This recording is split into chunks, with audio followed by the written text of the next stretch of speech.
Hey, welcome back to The Dive. Today on the show, we're excited to welcome back David Morgan from The Morgan Report. David's going to answer some of our questions about the battle with inflation, the unidentified flying objects being shot down over Canada and the US, the train wreck in Ohio and the mainstream media's silence on the matter, the impact of a petro-yuan on the US dollar, ChatGPT, lithium, Russian metals, and of course, silver and gold. Hey, David, welcome back to The Dive. Thank you so much for joining us today. Cassandra, thanks for having me back. Okay, so David, in recent weeks, Fed Chair Jerome Powell has stressed that there is still a long road ahead on dealing with inflation. Where do you think that we stand in the inflation battle? Well, I think we're at a point where there's not a lot the Fed can do. Yes, it could continue to raise interest rates, and I believe they will. At some point, they'll probably, what everyone talks about, pivot, which means they'll stop increasing rates and start to decrease some in hopes that it will prevent a deeper recession or depression. But these things at the end, these great inflations, I'll call them, that have happened throughout monetary history, once they get to a certain point, there's not much that can really take place. They sort of take a life of their own. So I have said, and this is contrary to most of my peer group, that I think that the Fed will continue to raise interest rates in an attempt to keep the dollar strong until the new monetary system is enacted. And the new monetary system is still to be determined, but the Fed did start their electronic-based system beta test, I'll call it, in November of last year. So there's definitely a direction you're heading. A lot of this is just basically hot air from the banking class telling us that they have it all under control. They don't. Unfortunately, the new system that's been proposed, at least for the public domain, won't work. I mean, just because it's fiat now, pretty fiat on a blockchain, probably will have little effect for the people that are in the know. Unfortunately, a lot of people don't know what we do on this channel, how the system works. And so there is a probability that it will happen and that they'll be successful. U.S. fighter jets have shot down various unidentified flying objects over Canada and the U.S. last weekend. And now China's accusing the U.S. of flying high-altitude balloons into its airspace more than 10 times last year. How big of a story do you think this is? Well, I think it's a big distraction. Coming from the background that I have working with the high-level military on the black side, we used to have to cover up the article, we'll call it, because, in fact, the first thing we learned at the site was that there was a schedule that we got every morning on our briefing of what time the satellites were coming over and when we had to cover up the article that we had. I'm using these words deliberately because of the security reasons. And so we had these great big throw blankets, this camouflage stuff, and would throw it over if we were out on the flight line or out on the tarmac or doing engine runs, whatever we were doing. We would always have the ability to obfuscate what the satellite could see. So this stuff's been going on forever. I mean, forever's incorrect, sure. It's going on for a very long time. And so 10 or 20 balloons, it's ridiculous. I really think it's kind of obfuscate what question number one was. Let's look at all the balloons rather than what's really going on with our monetary system and the global empire destructing. I mean, I just have to add this, Cassandra, forgive me, I hope to get a laugh out of our viewers, but remember when there was that picture that's kind of famous of Hillary, and they released all those balloons after speech, it's looking up at him? That's about how much credence I. Okay, so David, we also have to ask you about the train wreck in Ohio, where we saw a train with chemical toxins derail, followed by a controlled burn. It seems the media hasn't put much attention on this story. What do you think is happening here? Well, it's very sad. I think what's happening is that we, the United States, really needs to be spending any money that we would send to Ukraine, as an example, for our own infrastructure. I mean, the railways have curtailed their employment and they're going on basically skeleton crews, and it's a lot cheaper to pay overtime than have two full-time employees and this type of thing, which means there's safety issues, and this brought it to the fore. Unfortunately, it's underreported because the rail system does transport a great deal of toxic materials that have high safety standards. And if you're running a skeleton crew or you don't have as many people involved, um, it's more apt for an accident like this to take place. And again, underreported. I mean, this should be better, well known. And it's just unfortunate that the citizenry really isn't getting what they're paying for. This should be something that should be at the fore and should be examined and corrected. And unfortunately, from the articles I read, it looks like it's just going to continue, which is unfortunate. Okay, so shifting gears here, Pakistani and Russian officials are in talks to trade oil using the currencies of friendly countries, or petro yuan. If this trend continues, what impact do you think that this will have on the dollar?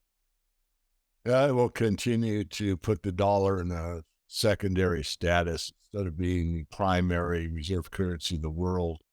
Eventually, it will be less and less. It's already less. That trend will continue, and it's going to be interesting to see how the new monetary system actually evolves. I mean, a lot of my peer group thinks that we're going to the BRICS currency, or maybe the Yuan will become the reserve currency, which I highly doubt. Jim Rickards talked about special drawing rights becoming in the interim, which I also doubt at this point. But what we're going to see is the dollar is less and less. And the overall big picture, I think, is something I did with Jim Lewis on my blog about really a global currency. But there could be a step or two in between where we are now and getting to that point. So I'm just open-minded about it. But I do think that it's almost by design, or maybe by design, that the dollar kind of gently, in quotation markets, because it could happen rapidly, there's a bank run or a bail-in or all the other things that we've talked about in previous interviews. But the way it looks right now to me would be just letting the dollar lose its status as the premier currency. So we also have to get your thoughts on ChatGPT. How disruptive do you think this technology and AI in general will be to the global economy? No, I think it'll be quite disruptive. I've already used it myself, kind of tested it in this space that I'm pretty well known for, and that's silver. And I have a few more questions in mind I just thought of this morning that I'm going to ask it, see what it comes up with. So there will be disruptive for people like me. I mean, I won't need to hire so many people to do research for me. I'll be able to just use that AI to do research for me. And depending on how well it's done, I might be able to alleviate some of my burden. But then it could actually put me out of business as well.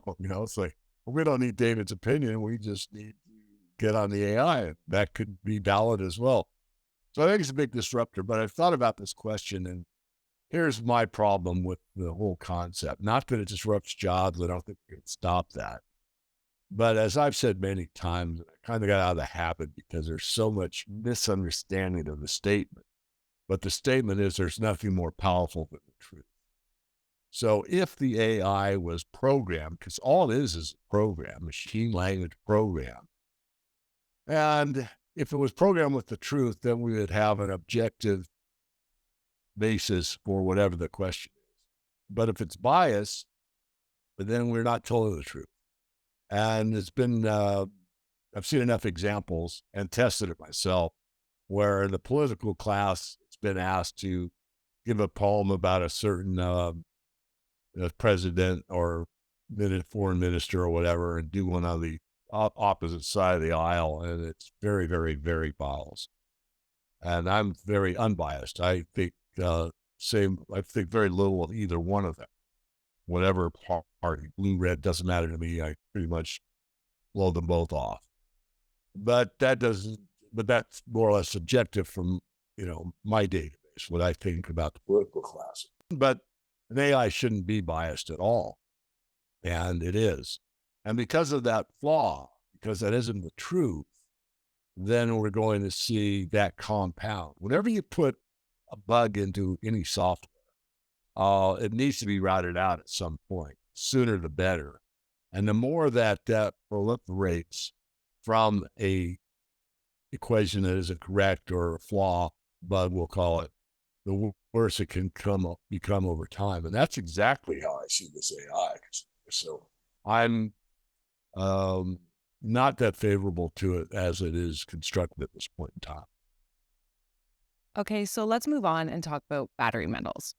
Real investment is starting to flow into lithium names, whether we're talking about large investments from China or large investments from companies like General Motors. What are your thoughts on investing in the lithium equities market? Well, two things are both biased. Number one is that we just recently put a battery metals consortium, you might call it, into the Morgan Report for our premium members. It's actually gone up like 25%. So recommended it. It's a good way to spread out throughout the entire complex. And on the lithium question, I'm in negotiations to do a write-up for a third party on a lithium, no, I wouldn't call it mine, a lithium project that has high potential. Right now, and I wrote a general piece before I got specific on this one that's been overlooked, and that is that lithium's already had a great run. And I took both sides, the pro and the con, as far as is there much upside left to the lithium market in the near term? And Goldman Sachs says no, and a few of the other investment banks say yes.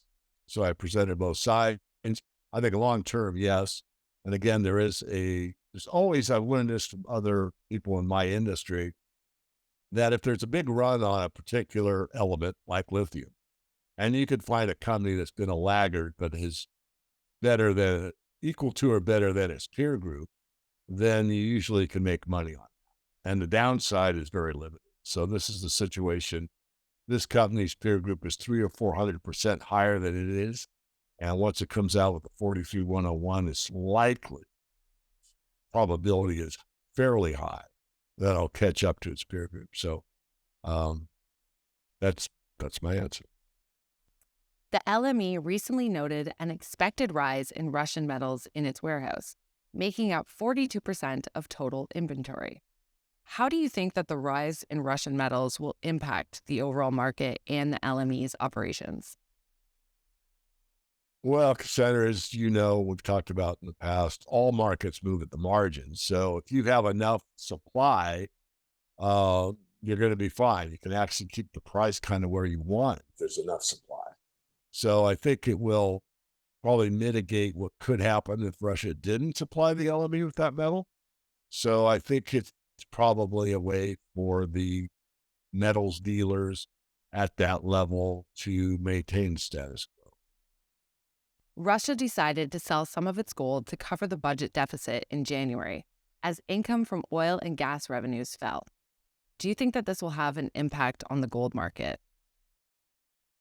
I doubt it. I mean, the gold's an interesting study because, for all practical purposes, every ounce of gold that came out of the ground still exists. Some's been lost. Most of it's still there. It's either in the form of, a monetary bar, monetary coin, or jewelry of some type, ring, a necklace, a brooch, whatever, art object. So the amount of gold that's bought or sold on the open market, no matter who's doing it, usually only has a big effect if it's a tightly held situation. It's like the float in the stock market. There could be a huge amount of shares outstanding, but if everyone's holding them and unwilling to sell, then any new buying will drive the price higher. In fact, sometimes substantially higher. So it's the same thing in the gold market. If there's a lot of unwilling sellers at a certain level, and any new buying comes into the market, it will have an effect. So that's the only way to analyze it properly. Just to add on to that, Cassandra, I think that we are in a position where we've seen a lot of banks move into the gold market. Some say most buying in the last 50 or 55 years. Some say it's the last 11 years. Regardless which one is correct, there's been a lot more buying of gold because I think a lot of these elite bankers see what's coming. And gold is the money of last resort. Whether they'll have to use it or not, they don't know yet, but it's available if they do. Last question here, David. Do you care to share any news or stories that you're following closely on the silver market front? Well, there's at least one. My friend Chen Lin spoke at the Solar Symposium here in my local town. And what he talked about was solar, and he made some really good points that have been overlooked by even the silver community. Unless you heard his speech, read my private newsletter, the premium service, or I've heard him. He just did one on Kitco and he brought it up again. And the solar industry right now is about 10% of the total silver market. So think about that. What he also brought to everyone's attention was that I think it's 100, I don't know what it was, gigawatts, it wasn't kilowatts anyway, for every unit, big block of electricity that's produced by solar, it's equal to 100 million ounces, no, 70 million ounces. And it went from like 260 to 360. So they're adding about 100. So that's good for like 120 million ounces. That's quite an offload. And there's a lot of demand to continue in the solar industry. But the key point is partially that the solar continues to grow. But the key point is what he made about panels themselves.